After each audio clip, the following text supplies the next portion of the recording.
What's up, Roxstars? It's Rox coming to you today with the review for Real Housewives of Atlanta, Season 13, Episode 6. So, you guys, I first want to say Happy Martin Luther King Day to everybody out there. I realized his birthday was on the 15th, and even though I did post those videos on the 15th, I did not record them on the 15th. I have recorded them on the 14th, and so that's the reason why I did not acknowledge Reverend King's birthday. But we do want to make sure that we acknowledge it today, and because of him, the advances that we as Black people have made. I know there are many others that contributed as well, but today is his day, so that's the day that we're celebrating. I want you guys all to be careful out there this week. It's going to be a crazy week.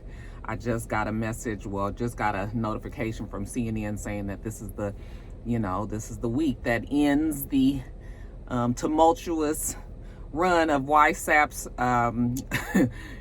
him watching over our country, if that's what you want to call it. So I'm just really waiting for the other shoe to drop. I've been nervous, and I just really, today being Dr. King's birthday or the holiday, Black Lives Matter, I'm sure there's going to be some things, and that's all we'll need is for some people to get out there trying to prove a point. So I want you guys all to be careful out there, okay? But anyway, wanted to get that said. The review, though, let's get to it, shall we?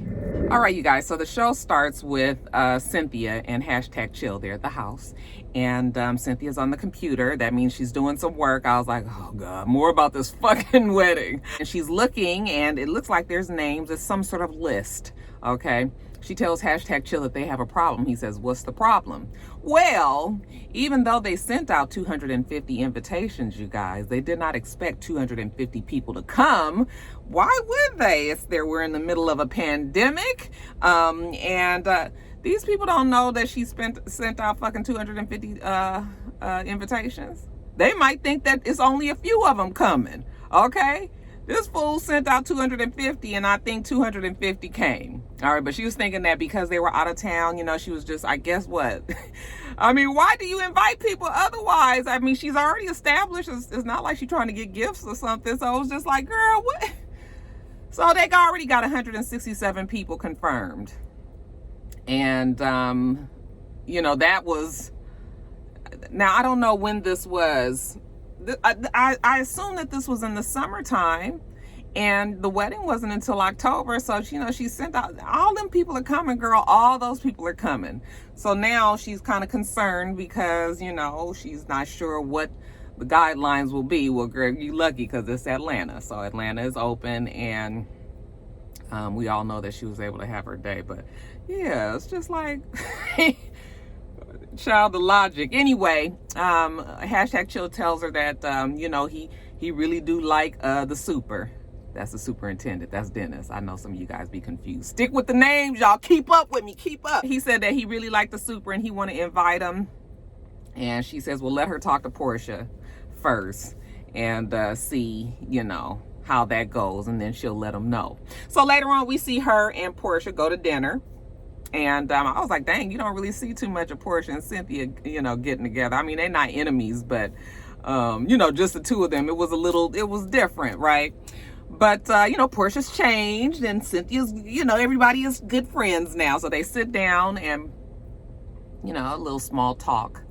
Portia telling her about PJ, and just mommyhood and all of that.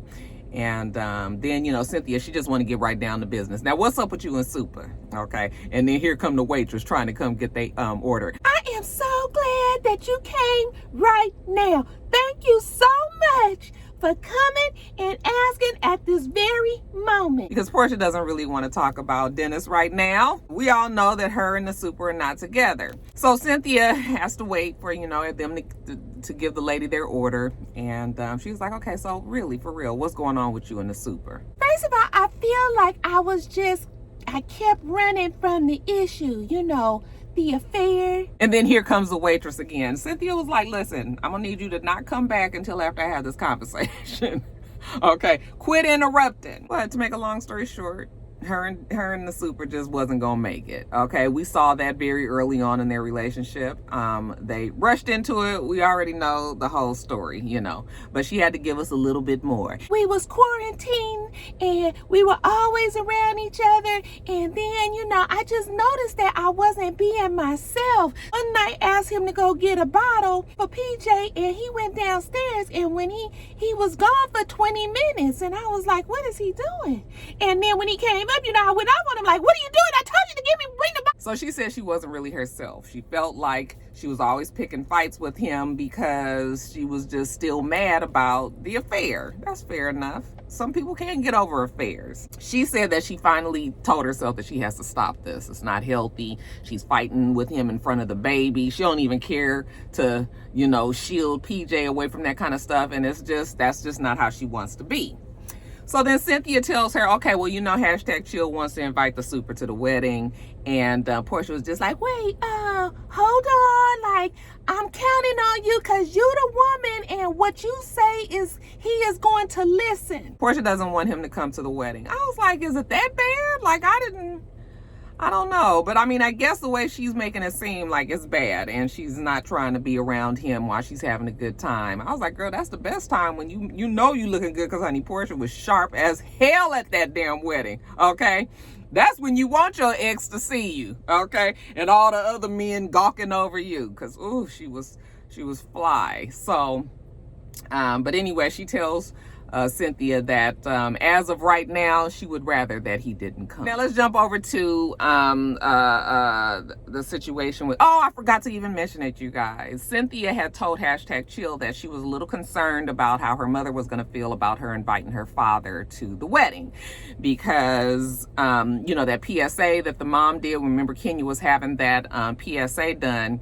The mom did it, and then the father, Cynthia hasn't spoken to the father since the PSA. So the blood then got bad a little bit between her and her father. It seems like maybe she doesn't know where they stand because they haven't spoken, but I guess she can assume that he was not happy with that PSA. So, she's got to address this. Now, she's talking to Noelle on the phone, who's in California. Noelle is booked and busy, so she is not in Atlanta. She's doing whatever she's doing in LA, but Cynthia needs her daughter to come and help her with the last minute details of this wedding. I keep on saying, what is the timeline? This must be later than the summer. This has to be August, September then. We must be closer to the wedding than I'm thinking. So she's telling her that she needed her to come, help her. And Noelle tells her that she can come for about 2 weeks. 14 days is about all that she can do, because she's in contracts and she has work to do. And, and Mom, I gotta go. Cynthia, oh no, I love you. I was like, nothing like seeing your child grow up and go on and, tackle life with the ambition that Noelle has. So good for her, because she was at one time a very awkward child. But Noelle seems to have found her place, so good for her. So later on, we see that Noelle has made it into town. And she and Cynthia are going to go over to the mom's house so they can discuss this situation with the dad. Okay, when they're in the car, Noelle does what all 20-year-old girls do, just continue to take selfie after selfie after selfie. I know that from my own almost 20-year-old daughter. But Cynthia's like, can you put that shit down for a minute? Okay, just a minute, trust me. But they get over to Cynthia's mom's house. Mal is there. They haven't seen Noelle in about a year because of COVID. So, everybody is happy to see her. And I thought it was really funny that Cynthia was mad that Mal had done ate the food. And Cynthia was the only one eating. So she the only one that made her plate. I guess she was like, listen, damn it. I came over here. I'm going to need a little something on my stomach while I talk to my mama. So she made her little paper plate, and honey, she went and sat at her TV tray.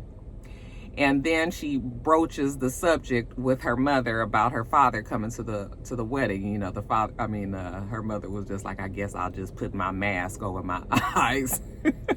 She don't even want to see him. But Cynthia's like, yeah, this is serious. Like, she really does want to have him come. She knows that, the mom is feeling some kind of way about it. Well, the mom was like, yeah, she had a problem with that post that she did for Father's Day, because on the post, Cynthia posted a picture of her and Mal when they were little girls with the father, and she said, "Thank you for having me, and thank you for all the childhood memories."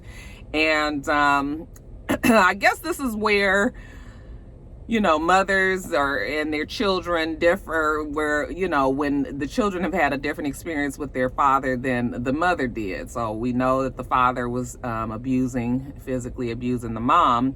I don't know if maybe Cynthia and them didn't see it then, or, you know, whatever, but their memories obviously are something that she thinks of fondly, and the mom doesn't like that, because the mom's like, "I'm your mama and I'm the one that took care of you. He didn't want to give child support and all of that." And I was like, well, at the end of the day, he's still our father, and, you know, they still want to acknowledge him, and you can tell that it's bothering the mother.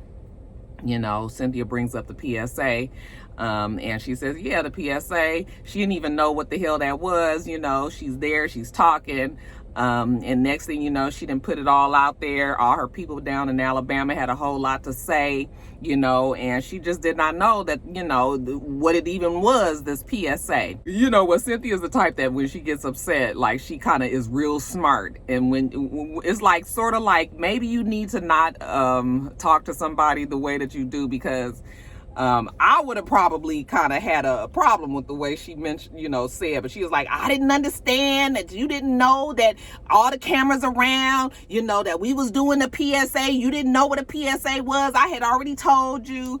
And listen, the woman is old. Like, you know, sometimes you can't just say PSA. Like, my dad probably wouldn't know what a damn PSA was. We are doing a commercial. This is going to be shown. People are going to see this. It's going to be out there. This is not for the show. And I guess her mom didn't understand that. So Cynthia, even though she was a little snippy with her mom, she does apologize. She said that made her feel bad, but she wasn't trying to, you know, trap her mom into talking about the dad, I guess. And so she apologized, and the mom accepted that.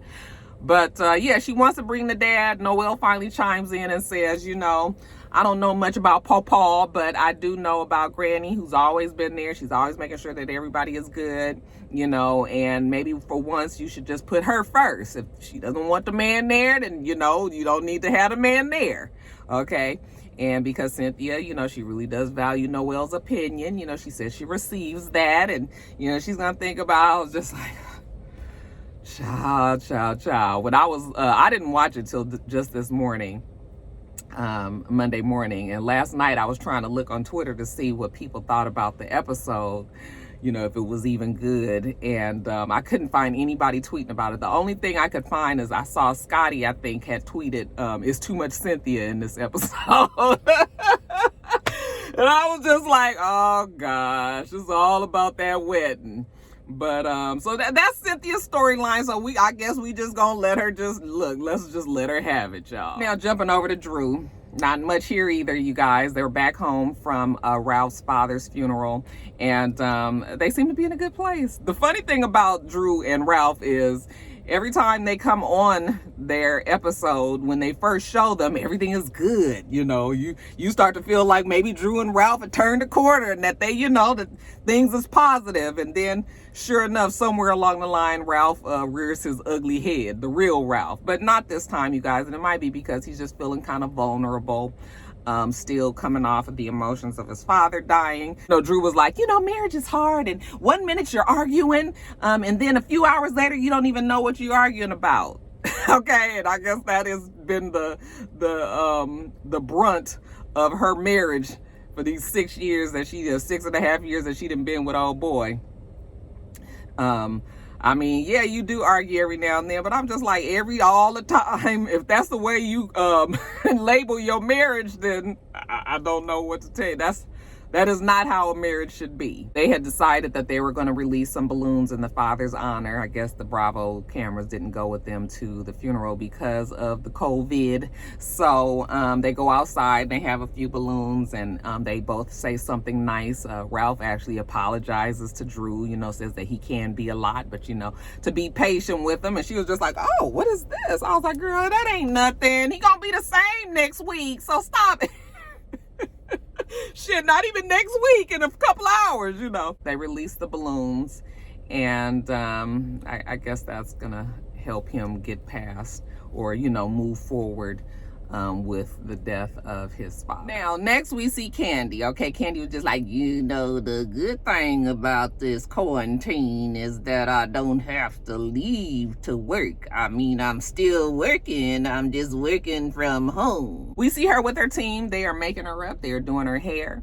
And she is getting ready. Actually, she's talking to them about this Candy Cares event that she has coming up. So Candy Cares is this foundation that she has where she helps the community. You know, she said when she was having Riley, her mom was like, you sure you want to have a baby? You know, it takes a village to raise a child. At least Joyce knew that Candy didn't have no village on the daddy side, okay? Candy's family all seemed like they were very involved in her life anyway. But anyway, I started Candy Cares in 2014 to be that village to those who don't have a village. They're gonna have like a food drive. She wants her girls to all participate because, you know, they're all very fortunate. They all have money. They all don't have you know, a want as far as food is concerned, and they're able to feed their families easily. That's not what everybody can do. So that's where Candy Cares steps in. Then while she's talking, she mentions to her staff how Block, you know, owes all this child support money. Riley was the one who said that he needs to pay up.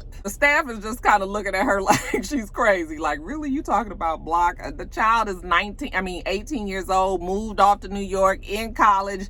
You don't need that money at all. Like, to me, it feels sort of spiteful. I totally get it, you guys. I totally get it. You know, it's not fair that this man was able to skate away and not pay child support all that time. He didn't pay it, and you don't need it. It's just sort of like, why put yourself through all of that? Her heart doesn't even seem like it's in it. It really feels like it's just something to say for the show. Because it's just like, girl, look, the Lord take care of them types. You know what?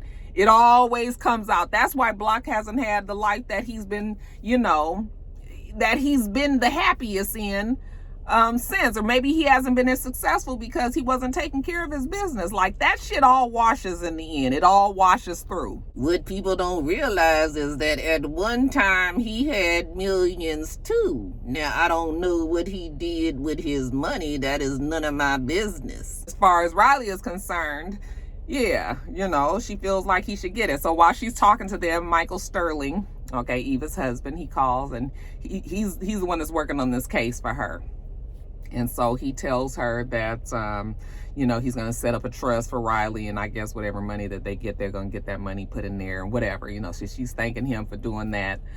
And then when she gets off the phone, her hairstylist, Jody, she tells her, like, girl, you're not fixing to get no money from Block. And Candy was just like, what? What you mean? Why can't I get the money? It's not fair, like he was the one. Candy, I mean, I understand. I really understand. But do you really need to even put yourself and Riley through all of this? I'm telling you, karma comes back on people. Good things happen to good people, and bad things happen to bad people. And sometimes you just let the bad things happen to folks who ain't did what the fuck they were supposed to do. And you know what? You can just keep on living your life positively, and you know your child love you and all that. And girl, don't even worry about Block. Don't even worry about them.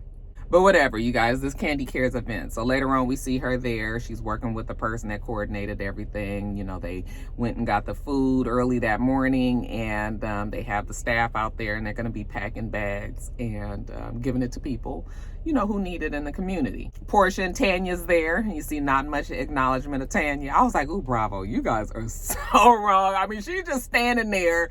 They never even really say anything about Tanya. It's amazing how editing could make somebody just completely seem like they're not on the show. Kenya gets there, and you know, so now we got Kenya, Portia, Tanya. You know, Kenya's not their favorite. They're not Kenya's favorite. You know, Kenya says that Portia was there for her photo op. Well, what are you there for, Kenya? Stop it, girl. So they get to the business of packing these bags up and everything. Okay, of course, Kenya, she's one of those ones that has to delegate jobs, telling people it was, you know, somebody on blueberries, somebody on, you know, apples, somebody doing this, somebody doing.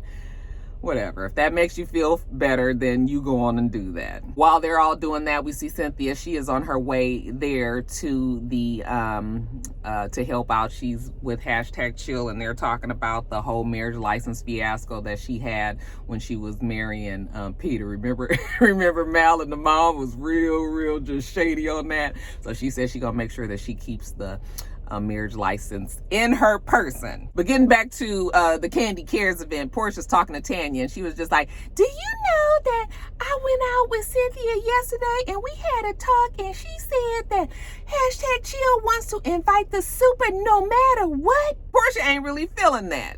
And she don't want him to be there. And Kenya was just like, well, why don't you want him to be there? I mean, if you guys are in a good place. And Portia was like, well, that's the whole thing. We not really in a good place. You wouldn't know that, though, because we not friends. And Kenya was just like, oh, girl, whatever. You just don't want, you don't want to get under the spell of Hennessy. And, I was just like, child, ain't nothing like a celebration and a little alcohol. Child, you be making all kind of bad decisions when you see your ex at something like that. It's love all in the air and shit, and you looking good, and I mean, he looking his version of good to Portia and shit. I mean, so yeah, she doesn't want him to come. It does feel like it's really more for drama because, I mean, I don't know. I guess we don't really know what Portia and Dennis's relationship is, but it just didn't seem like it was all that. Like, it just seems like she's easygoing enough to just, he be around and she not even worry about him, but yeah, she said she don't want him to come, whatever. But let's do what we're here for, feeding the families. Okay, so everybody gets to work, and Cynthia finally pulls up, and, they're packing the bags, and they passing them out, and it's, a well-oiled machine. Candy is very happy with the turnout. Marlo is there as well. Actually, Marlo got up with her very early, and they went to the, I guess, farmers markets or whatever, and picked up the food and, brought it all down there. So yeah, all the team's all here, and teamwork makes the dream work. This event turned out amazing. I have all my girls here. We have so much food to feed the families. They're working so hard that they're gonna take a little break. So, they all go up and sit down look like a little gondola, park benches or whatever. It's hot as hell. Okay, because it's hot as hell in the summertime out here in Atlanta. Candy gives them food, passes out food to them, and she thanks them all for coming. She tells them that she's going to do it again, and she wants some donations. And then here go Marlo. Oh, donations! I said I would donate, so here's my donation. $5,000. All right, at least Marlo put her money where her mouth is. Okay, the rest of the girls, Candy says she can't really speak for. They don't give as much as you would think that they would. I cracked up when Kenya said that Marlo got a tip from her sugar daddy.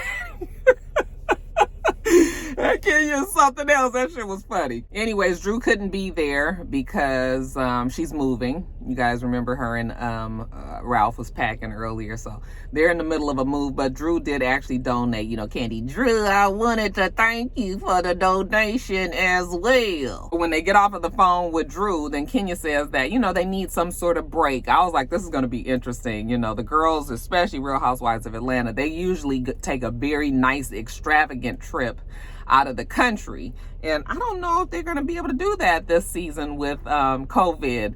And usually that's where the drama goes down. But now we're going to do something local.